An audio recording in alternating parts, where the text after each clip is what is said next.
Hello students, welcome to channel maths minute by Kamlesh. आज मैं solve करूंगा क्लास 10 के लिए maths exercise 5.1 question number 1। Question number 1 में 4 पार्ट्स है, जिसमें 1 और 2 पार्ट्स मैं अभी सॉल्व करूंगा। Next third and fourth part next video में करूंगा। ये सम है, एनसीईआरटी बुक से, चैप्टर है arithmetic progression. I hope you will please like, share and subscribe this channel. Thanks. Question है, in which of the following situations does the list of numbers involve make an arithmetic progression and why. जो भी question दिया हुआ है उससे जो number का list निकलता है वो क्या अरिथमेटिक प्रोग्रेशन है, अगर है तो किस कारण से, अगर नहीं है तो किस कारण से, ये पता करना है। उसमें पहला क्वेश्चन है, the taxi fare after each kilometre when the fair is 15 for the first kilometre and 8 for each additional kilometre. तो क्वेश्चन में दिया हुआ कि पहले किलोमीटर का फेयर टैक्सी का 15 रुपीज़ है और जितना किलोमीटर बढ़ेंगे प्रति किलोमीटर 8 रुपीज़ एडिशनल चार्ज लगेगा। मीन्स 15 रुपीज़ के अलावे हर किलोमीटर का 8 रुपीज़ चार्ज होगा। ठीक है, तो लिखते हैं इसमें, according to question fare of taxi first for first kilometre. First kilometre का कितना है, 15 रुपीज़ है, तो ये रुपीज़ 15 हो गया। इसको हम टर्म A1 मान लेते हैं, क्योंकि डिफरेंट लिस्ट का नंबर्स होगा, हर नंबर्स को टर्म्स कहते हैं, तो पहला A1 हुआ, मान लिया इसको। Taxi fare for second kilometre is equal to, पहला का कितना है, 15 है, और हर 1 किलोमीटर पर 8 रुपीज़ एडिशनल लगता है, तो ये 15 प्लस 8 इजकल टू 23 रुपीज़ हो गया। इसको A2 मान लेते हैं।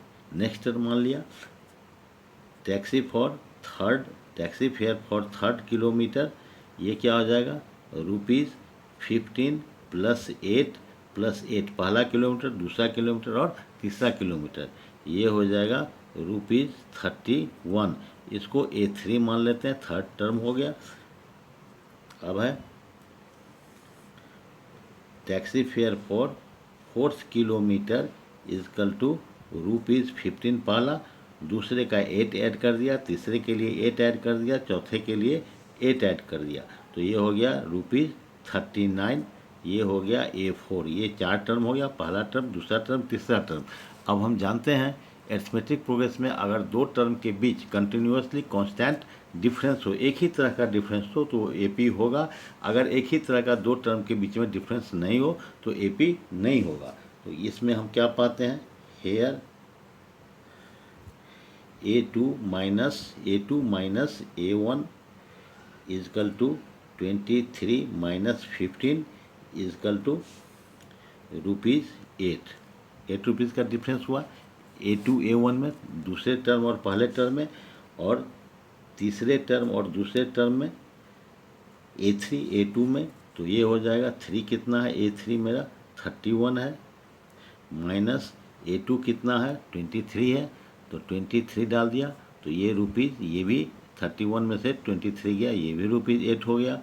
A4 चौथे टर्म में से तीसरे टर्म को माइनस कर लेते हैं, तो ये हो जाएगा 39 माइनस 31 इजकल टू ₹8। तो इस तरह हम क्या देखते हैं, हर दो टर्म का कंटिन्यूस, दो टर्म का कांस्टेंट डिफरेंस 8 है। इसका मतलब ये AP है। तो हम लिख देंगे यहाँ, every time difference is same, that is ₹8,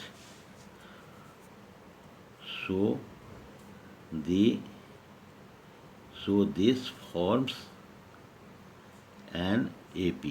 इसलिए यह AP फॉर्म करता है। क्यों फॉर्म करता है, इसलिए फॉर्म करता है कि डिफरेंस सेम है दो टर्म के बीच में, इसलिए AP फॉर्म करता है। A2 minus A1, A3 minus A2, A4 minus A3 हमेशा सेम कांस्टेंट डिफरेंस है 8 का, इसलिए AP फॉर्म करता है। ठीक है, तो ये इसका आंसर हो गया। अब दूसरा क्वेश्चन है,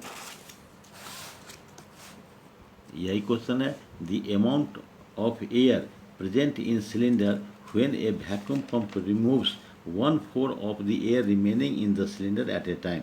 एक सिलेंडर में कुछ एयर है या गैस है जिसका वॉल्यूम हमको मालूम नहीं है, लेकिन जितना बार पंप से उसमें निकालते हैं 1/4 एयर उसमें निकल जाता है। फिर जो बच जाता है फिर सेकेंड टाइम में उसका 1/4 निकलता है, फिर बचे हुए का थर्ड टाइम में उसका 1/4 निकलता है।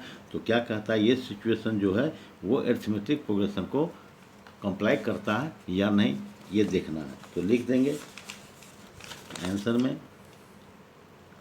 Let the amount of air in cylinder is equal to x unit. ठीक है, ये x यूनिट है, इसको हम क्या मान लेंगे, सो अभी इनिशियली सिलेंडर में x है, x unit of cylinder gas है उसमें, तो इसलिए x क्या हो गया, सो x विल बी A1।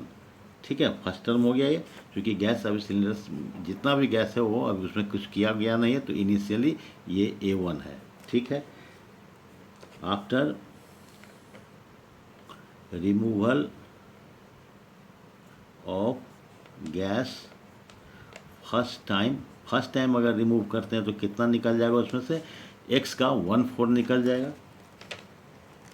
तो ये क्या हो जाएगा, x है अभी, उसमें से रिमूवल हो गया माने माइनस हो गया, x का 1/4, तो 1/4 ऑफ x, यही इसका बनेगा। x अभी है, x का 1/4 इसमें से निकल गया तो माइनस कर दिया, और ये हो गया x माइनस ऑफ का क्या मतलब मल्टीप्लाई, तो 1/4 इंटू एक्स। अब ये क्या हो गया, x माइनस x/4। ठीक है, इसको अब कर देंगे तो एलसीएम 4 ले लेंगे, यहाँ नीचे 1 मानेंगे, 1 से 4 में डिवाइड करेंगे, 4 होगा, 4 को x से मल्टीप्लाई करेंगे, ये हो गया 4x, और 4 में 4 से डिवाइड करेंगे 1 होगा, 1 को x से मल्टीप्लाई करेंगे x ही होगा, तो यहाँ माइनस x हो गया, तो ये हो गया 3x, 4x में से x चला गया, 3x/4, ये हो गया second term. First term x था तो सेकेंड टर्म A2 ये हो गया। ठीक है, एक बार निकल गया, अब फिर दोबारा निकालेंगे। After removal of gas second time में क्या हो जाएगा, अब ये रिमेनिंग है, इसका 1/4 निकलेगा, तो लिखेंगे 3x/4 माइनस 1/4 ऑफ 3x/4, जो रिमेनिंग है उसका 1/4 निकलेगा, तो ये निकल गया 3x/4 minus 1 into 3x/4 into 4 कितना हो गया 16। ठीक है, इससे ऑफ माने क्या मल्टीप्लाई, इसको इससे मल्टीप्लाई हुआ ये हुआ, 4 को 4 से मल्टीप्लाई हुआ ये हुआ। अब इसका 4 और 16 का एलसीएम कितना होगा, 16 ही होगा। 16 में 4 से डिवाइड करेंगे कितना होगा, 4 होगा, 4 3 जा 12x, और माइनस 16 में 16 से करेंगे 1 होगा, 1 को 3x से मल्टीप्लाई करेंगे 3x होगा, तो ये क्या निकल गया, 12 में से 3 गया तो 9x/16। सेकेंड टाइम निकालने के बाद गैस कितना बच गया, 9x/16, ये हो गया A3।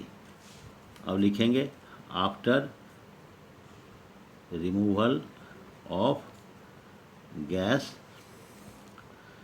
थर्ड टाइम, तो ये क्या हो जाएगा, अब थर्ड टाइम में रिमेनिंग क्या है, ये है 9x/16, तो लिख देंगे 9x/16 माइनस 1/4 ऑफ 9x/16, 1/4 हो जाएगा इसका, इसमें से निकलेगा जो रिमेनिंग है उसका 1/4 हो गया, तो ये लिख देंगे 9x/16 माइनस 1/4 ऑफ माने मल्टीप्लाई 9x/16, तो ये हो गया 9x/16 minus 1 into 9x/4 into 16 is equal to 64। फिर एलसीएम लेंगे 16 और 64 का, तो 64 ही होगा, 64 से डिवाइड करेंगे, 64 में 4 होगा, 4 9 जा 36 x हो गया, 64 से 64 में डिवाइड होगा 1 होगा, 1 को 9x से मल्टीप्लाई करेंगे, ये 9x हो गया, तो ये हो गया 36 में से 9 गया 27x/64, ये क्या हुआ, ये A4 हो गया। ठीक है, ये A4 निकल गया मेरा। अब इसको क्या करना है, लिखेंगे नाउ अब A2 minus A1, A3 minus A2, A4 minus A3 तीनों का वैल्यू, तीनों सेट का वैल्यू बराबर होना चाहिए, माना दोनों के बीच का डिफरेंस हमेशा कंटिन्यूसली इक्वल होना चाहिए। अब इसको देखते हैं, तो लिख देंगे now A1 A2 minus A1 A3 minus A2 A4 minus A3। इसको अब करके देखते हैं, तो ये हो गया कितना, A2 कितना है, A2 मेरा है 3x/4 माइनस कर देंगे A1 x कर देंगे, तो एलसीएम हो गया इसका 4 हो गया, तो 4 से 4 डिवाइड करेंगे तो 1 होगा, 1 को ये हो गया 3x, और ये हो गया नीचे 1 मानते हैं इसको, तो 1 से 4 में डिवाइड करेंगे 4 इंटू एक्स 4x। अब 3x में से 4x माइनस का साइन ज़्यादा है तो साइन दे देंगे माइनस का, 4 में से 3 माइनस कर देंगे तो x/4, तो ये हो गया इसका डिफरेंस।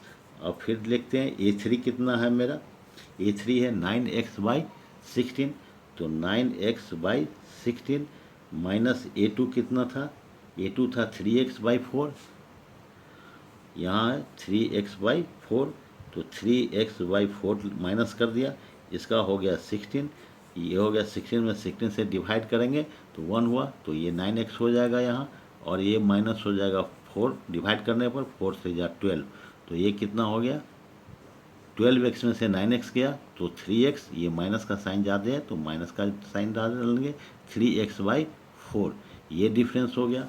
अब ये क्या डिफरेंस होगा, अब A4 कितना है मेरा 27x/64, 27x/64 माइनस A3 कितना है 9x/16, 9x/16, इसको माइनस कर देंगे, इसका एलसीएम होगा कितना 64, डिवाइड होगा 1 होगा, तो ये 27x हो जाएगा, 16 से डिवाइड होगा 4, 4 9 जा 36x, तो ये कितना हो गया -36 का साइन ज़्यादा है माइनस का, 36 में से 27 गया तो ये हो गया 9x/64, 9x/64। अब हम क्या पाते हैं कि तीनों अलग अलग है, कोई कॉमन डिफरेंस नहीं है, तीनों में एक डिफरेंस नहीं है, तो हम लिख देंगे since A2 minus A1 is not equal to A3 minus A2 is not equal to A4 minus A3, ये तीनों बराबर नहीं है ना, so this is not an AP, इसलिए ये AP नहीं है, इसका रीज़न यही हो गया। A2 minus A1 is not equal to A3 minus A2 is not equal to A4 minus A3, इसलिए कि तीनों का डिफरेंस अलग अलग है, -x/4 -3x/4 -9x/64, तीनों बराबर नहीं है, इसलिए कॉमन डिफरेंस नहीं है, इसलिए ये AP नहीं हुआ। अगर अच्छा लगा हो तो लाइक एंड सब्सक्राइब करें, फ्रेंड्स में शेयर करें, कोई डाउट हो तो कमेंट बॉक्स में डालें, मैं इसका जवाब दूंगा।